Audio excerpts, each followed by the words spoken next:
Hi everyone, welcome back to my YouTube channel. So I am just back from, you might have seen my last vlog, it was a solo travel trip. I was off in Lisbon, and anytime I kind of go off on a little solo adventure, I've done a good few. I've done long haul, I've done short haul, I've done solo stays in Ireland. Some of you guys reached out on Instagram, so I thought I would do like a solo travel Q&A. So I get a few questions, and I suppose there was a time when I was terrified to solo travel, and I still get nervous too. But I still do it because for me, why I solo travel is because the world is huge and there's so much to see, and I want to see new places. As you get older, you might not have loads of people to go on holidays with. You might not like the people you go on holidays with, and you might just want to go and explore for yourself. And I think life is too short to just be sitting at home. And for me, my main goal for solo travel is the fear of regret outweighs the fear of going. So I know I would regret it later in life if I looked back and I was like, God, why didn't I just hop on the plane and go and see that place for myself and go on adventures? I also love having a holiday to look forward to as well, and I just love exploring. I get so much inspiration. I love seeing new cultures. I get ideas for like projects. I just love it basically. And don't get me wrong, I also travel with people as well, but schedules, as you get older, people have like kids, husbands, jobs. You might not be able to get the same time off as your friends, so why not just still go on that trip instead of waiting at home? It kills me if I have time off from work, if I have holiday days and I'm just sitting at home and I'm like, no, that's for your day off. So I'm lucky in my current job, I get 5 weeks off a year, and thankfully this year, all those 5 weeks, I have left the country. I've actually left the country more than 5 times, which for me was my goal for 2018. So anytime I had some time off, I had to leave the country. So regardless of how fearful I was, and I'm going to jump into the questions now because that is one of the most common questions. Regardless of how fearful I was, I still went and I did it. And I feel all the better for it, and I have a sense of achievement, and I feel full. My soul feels full. So I asked on Instagram. Oh, sorry, Karen just sent me a message. Tell her I'll reply to her later. I reached out on my Insta stories and I done one of those question thingies, basically just asking you for your solo travel questions, and I'm gonna answer the common ones because there's a few kind of common ones. Okay, common one. Do you ever get nervous traveling by yourself? I would love to try it, but I'm nervous I would feel really alone. Is that something you went through? Do you enjoy solo traveling? Yeah. Okay, I'm gonna answer the most common question, which is the fear-based question. So, are you nervous solo traveling? So, are you nervous is the common thing I get asked. Yeah, of course you are. But the thing that clicked with me is, feel the fear and do it anyway, because you're never I will never, if I had waited until I was ready to go solo traveling, I would still be sitting at home and I still wouldn't be right.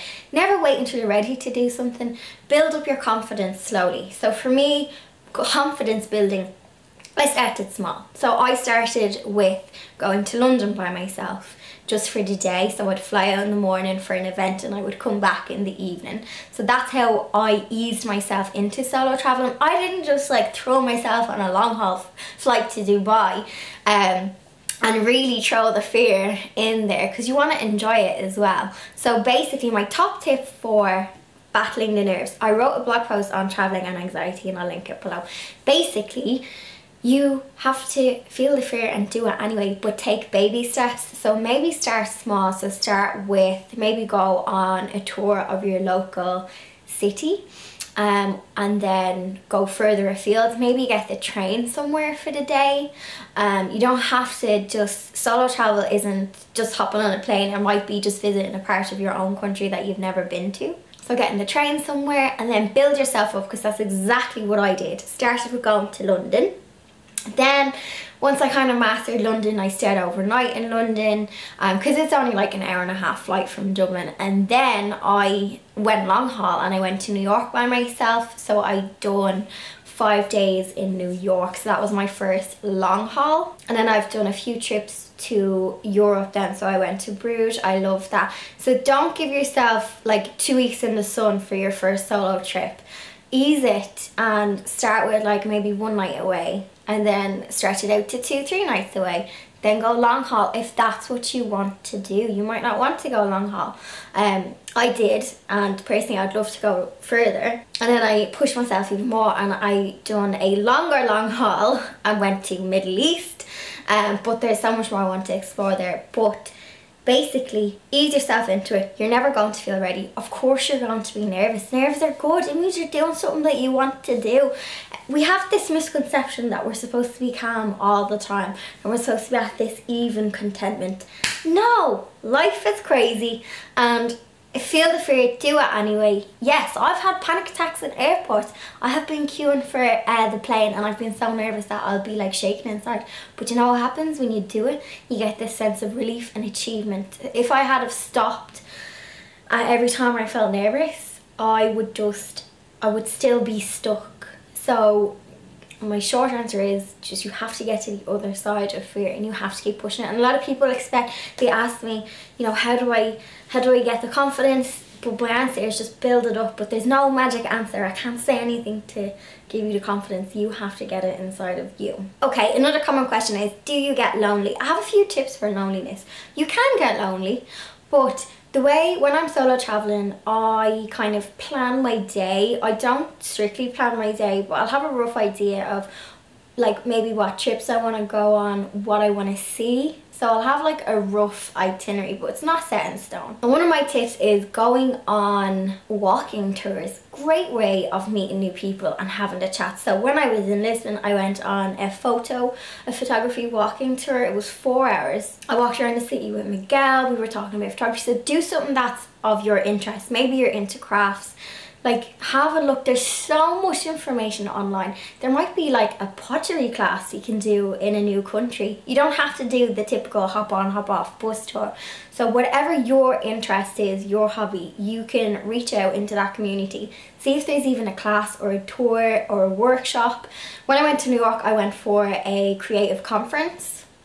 So I'd also done the touristy things, but I knew for a full day I would be around kind of like-minded people. I also reached out. So if you are the internet makes the world a small place, so you can reach out to people that's in your kind of community. So when I was in Dubai, I met fellow Irish and UK bloggers in Dubai. We had afternoon tea. I met them on a couple of evenings. I met Irene for a drink. So you can reach out in that way, so you don't have to be totally alone. So if you are worried about being lonely, personally I enjoy my own company, so it doesn't happen as much now, but in the beginning I did. Okay, next common one. What do you do in the evening? You know what? A table for one. Get used to saying that phrase. A table for one. So common one is like, what do you do in the evening? Are you like eating alone? I think is the big kind of fear for people. In the beginning, I used to hate. I was grand with breakfast. I was grand with lunch. But when it came to dinner time, I was like, oh, I don't want to sit in a fancy like restaurant by myself staring at all these people. You don't have to do that, first of all. There are so many cute cafes and bars where you can just get like tapas, or you don't have to sit in a fancy restaurant. But basically get used to the phrase, a table for one please, and say it with confidence. So I am fine now with eating on my own. It doesn't bother me now. What clicked for me was when you realise that, I think you get stuck in your head, it's like, oh, what will people think of me? Oh God, look at that girl eating on her own. You have all this dialogue. The reality is, nobody cares about you. No, someone might glance at you, but then they're back to their own head, talking to whoever they're with. And once that clicked, I was like, nobody actually cares. Like, they're not, it's me, it's in my head that they're like, oh, look at her, she's so lonely, she's on her own. No, I don't know what other people are thinking about me. And I shouldn't really care. It's none of my business what they think about me. I need to have my food and I need to people watch. Another thing is, if you want to go out and you've no one to go raving with, do a pub walking tour. They're generally cheap. You're gonna find them on websites like Viator and TripAdvisor. You'll find all these trips. There might only be like a tenner or something. You basically go around with a guide. This is a great way to meet people if you're solo traveling, and you'll find fellow solo travelers. I think we forget and we think we're the only one who's solo on the trip, but then you look around and you see there's loads of other solo people. So it's so common. Everyone does it. You are not the only person solo traveling, and once you realize that, you get some comfort. I need some tea because I'm rambling on. Someone asked me about drinking. I actually got drunk by myself in Dubai. I was FaceTiming my friend Lauren in an Irish pub. That was kind of risky because they have laws there, but that was fun. Yeah, listen, just practice your own caution. Go with your gut. Yeah, it's okay to have a few drinks when you're solo, but you're not going to get absolutely drunk by yourself unless you're me. Okay, another question. When you were so young, are you not afraid you might get attacked on your own? I'm 38 and it terrifies me. Regardless of your age, so this is when you were so young. So I'm 30, but regardless of your age, you can get attacked at any age. So I think doesn't matter your age. Whether you're 18, 19, 50, 60, there's always that risk. If you focus on all of the negative things that can happen, you're going to be dwelling on that. I'm aware. I don't live in a bubble. I know people can get attacked. There is scams out there, there's pickpockets, there is lots of negative things that happen, and I'm aware of them. Do I worry about them? No. I practice caution, which leads me into the next question, which is safety. I just practice basic safety, and I'm constantly aware and vigilant, but I don't let it over. I'm not constantly going around thinking, oh my god, people are going to attack me. No, because if you think that, not that it's going to happen, but you can't enjoy yourself. But short answer is no, I don't be afraid of getting attacked. No. Okay, what type of research do you do first, like crime, etc.? So the first thing I'll do when I want to go somewhere is I definitely research and I check on Google. I don't really check the crime rates. Again, that leads into the thinking negatively. Like when I went to New York and Dubai, I checked the areas that were not recommended for tourists or people who don't know the area.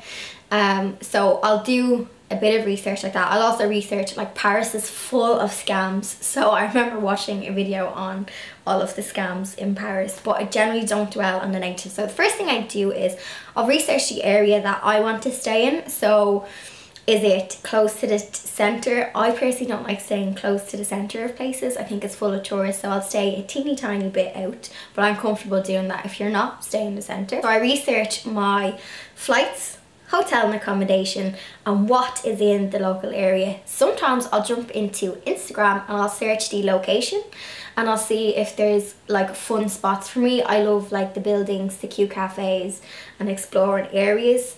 So like when I was researching Lisbon, I really wanted to go to Sintra, which was a train ride from Lisbon, because I loved the castle, the whole area. So I'll start off with my flights and hotel, the area I want to stay in, and what cute spots there is. Then I might kind of jump into if there's any areas to avoid, but I don't dwell on that. How do you ensure you are safe? Okay, a few safety tips. You are most vulnerable after you land, so from your flight, especially if you are long haul, because unfortunately the baddies will prey on tourists that they know who are tired from long haul. They're maybe not paying attention, they might just get into the wrong taxi, they'll try and take advantage. So be mindful when you get off your plane. So once you land, also train stations, bus stations, anywhere around public transport, beware of pickpockets and scammers. The old scam I think ever is the unlicensed taxis. So only get a taxi from the taxi rank of the airport. So don't, if you see a taxi, like just randomly pull up, do not get into it. Even if there's a man who looks, oh taxi, no, follow. Every airport has the exit sign and you will find the signs for buses, trains and taxi. They all have taxi ranks as well, and well, all of the ones I've been to, go to them taxi ranks. They are the proper ones and you can get a taxi from there. If you are not comfortable getting a taxi, then you can arrange a private taxi. So you can arrange a private transfer. Loads of companies, I think I used Black Lane before when I was in Paris. So arrange a private transfer or a taxi if you don't want to do the whole find a taxi rank and the bus. Once you get more bravery, you'll be kind of confident in just using the public transport and getting trains. I've gotten trains from airports a couple of times and I've been fine, but in the very beginning I was like, oh god, no. So I stuck with private taxis or an actual taxi. Also, when it comes to safety, make sure you have money in different places. So generally I wouldn't carry a lot of cash. The cash I have, I will have in different places, so it won't all be in my purse. I might have some in my case, I might have some in my backpack, I might have some in a secret pocket. And I also have two cards.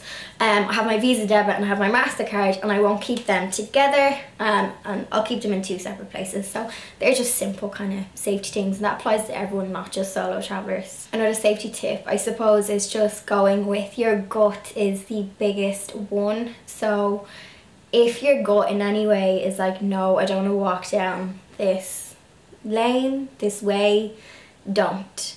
I use the GPS on my phone, so even if you don't have internet, you can still pre-download on Google Maps a map of the area, and you can use that to get around. That is how I get around. So I make sure my phone is fully charged and I have a battery pack for my phone in case it runs out, and I use that to navigate my way around, so to find the train stops, bus stops, or anything basically where I want to go. So I use my Google Maps, and that's how I get around and I don't get lost. Okay, hotel question. Do you have to pay more for hotel because you on your own? Sorry, people are writing in like text language and it takes me longer to read because I'm like, write in English please. Okay, hotels are generally, your flight is obviously going to be the same. Hotels are generally per room, and you can split it. So yeah, it is more expensive to travel solo because it's per room, and then if you're traveling with someone, you obviously split the cost of your room. But you can get single rooms. A couple of times I went to London and I clicked just for one person, but it's like a single bed and it's a tiny room, so I just get the basic double room. So yes, it technically is more expensive because you don't have that person splitting the cost, but it's only your hotel that's going to cost you a little bit more because you can't divide the cost. Your flights and all your other stuff, that's going to be the same. But I don't let that bother me. That doesn't bother me. I'm sure there are places that might do like some sort of single supplement, but I find when I'm booking Airbnbs or hotels, it's per room. Language barriers, how do you deal with them, and how did you know where you were going? Language barriers, a lot of you guys in the US were asking this question. So in Europe, all of the places I've been to, generally there is some level of English. France, when we were in the countryside, because it was more countryside, they didn't have as much, but basically it's not as bad as you think. Most people will have some sort of level of English, and you can Google things and just translate. So if it's a restaurant, you can ask for an English menu and generally they will have it, or you can translate it like on your phone. I just use Google Translate, but you don't have to. It's not as bad as you think. Most people in places in Europe have like a basic English, and I don't have any issues. And also, spoken language is like a small part of communication. Like, it sounds funny, but if you're smiley and polite and use good body language, you can kind of communicate as well. How do you deal with flight turbulence? Wine, lots of wine. Years and years ago when I hated flying, like that confidence I built up, and I'm grand flying now, still don't like turbulence. If I've really bad turbulence, wine, that generally takes the edge off. You just have to get through it, breathe through it. Turbulence is going to happen. Me gripping the seat in fear is not going to make it go any quicker. That pilot's flying the plane, not me. I trust him. He knows what he's doing. Years ago I'd be sitting there and I'd be like tensed up and I'd be like this, listen, turbulence is happening. It's physics or whatever. He's flying the plane, not me. Wine.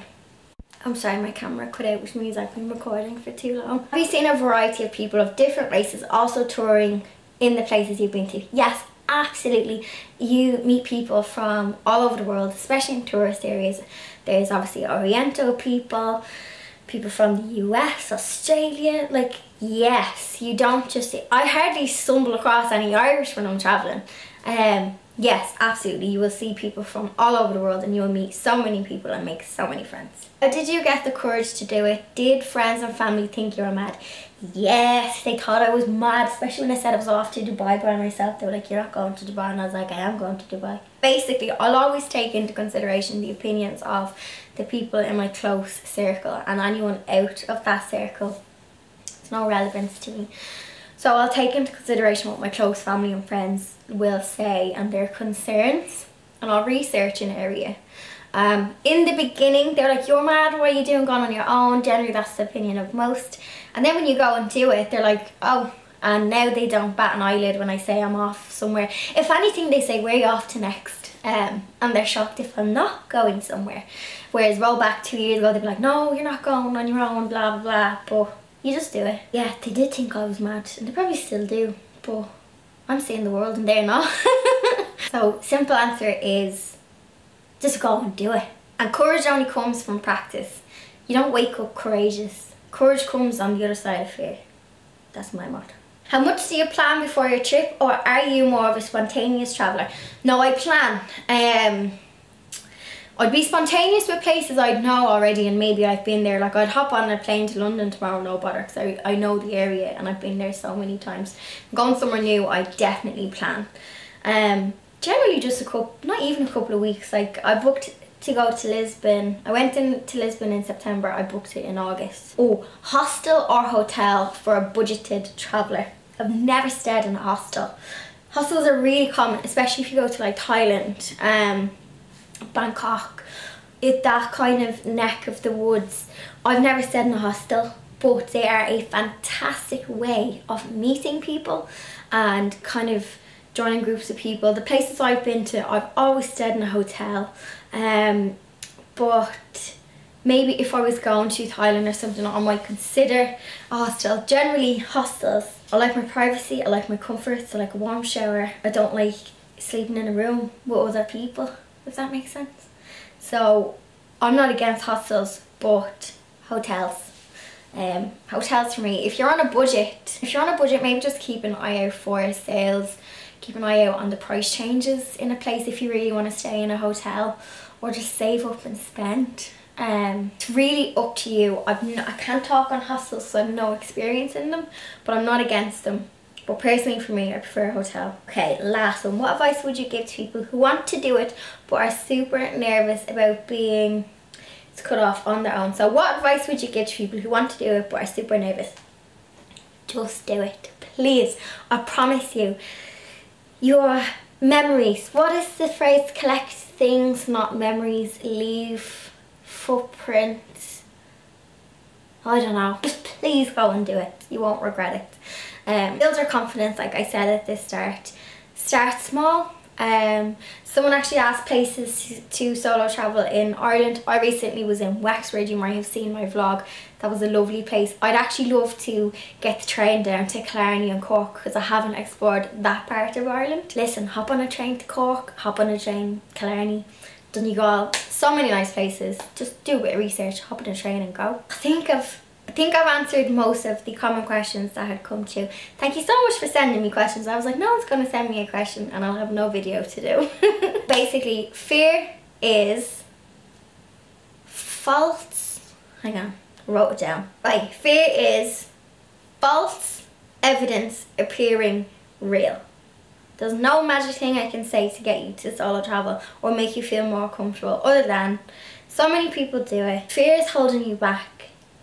Don't wait until you're not fearful to do it. I get giddy and excited and nervous every time I hit that flight button, that booked the flight button. I get excited now. I used to be terrified, but I still did it. You get that excitement in your belly, it's a fire in your bones, if it is what you want to do. So stop expecting to think you're going to be comfortable, content and calm all the time. You're going to be anxious, you're going to be nervous, but you're also going to be excited and fulfilled. And you're going to explore and you're going to have adventures, and yeah, you'll be fine. Please let me know if you are a solo traveller. If you have some tips that you want to add to the bottom, that'd be great. We can have the chats in the comment section below. If you have booked a trip and you're off on your first solo adventure, good luck. Head on over to my Instagram. You can DM me. I'd love to see where you all are off to on your solo adventures. Be safe. Use your common sense, but have fun as well. I hope you enjoyed this video. I have a feeling it's going to be too long because I was talking for too long. But if you have lasted till the end, thank you. Give it a thumbs up. Have fun on your travels. And I'll see you all in the next video. Bye everyone.